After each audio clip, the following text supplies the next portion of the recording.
Hi, I'm Paul Wehrlin with Arlington Public News, and we're pleased to welcome to the studio today pianist Jacqueline Schwab. Welcome, Jacqueline. Hi, Paul. Thanks for having me. Why piano? Why did you choose piano, or did piano choose you?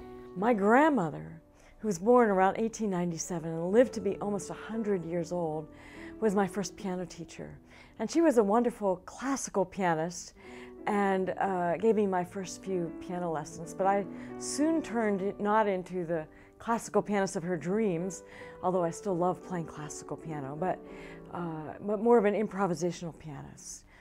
And that interest really eventually brought me to Boston. Tell us a little bit about your collaboration, if you would, with Ken Burns and how that came about and what you did with him. I was really fortunate that he somehow bought the first recording of my English country dance group.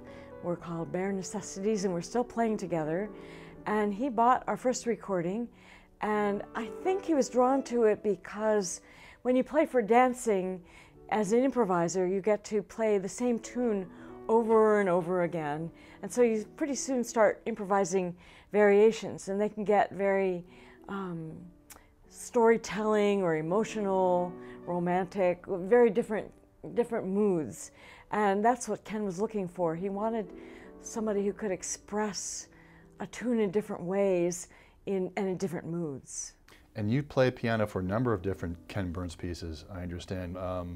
The Civil War, baseball, Mark Twain. I was really fortunate, and really I got to play in over 12 of them. But the Civil War was his big blockbuster.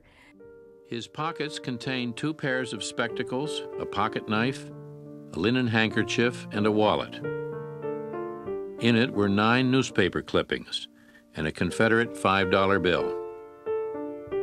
And maybe I was fortunate when I worked for him the first time that I didn't. He was already a noted filmmaker among the aficionados, but after the Civil War he became quite well known. And what are you going to play for us tonight? I might play a piece, a Civil War era piece called The Vacant Chair. It's another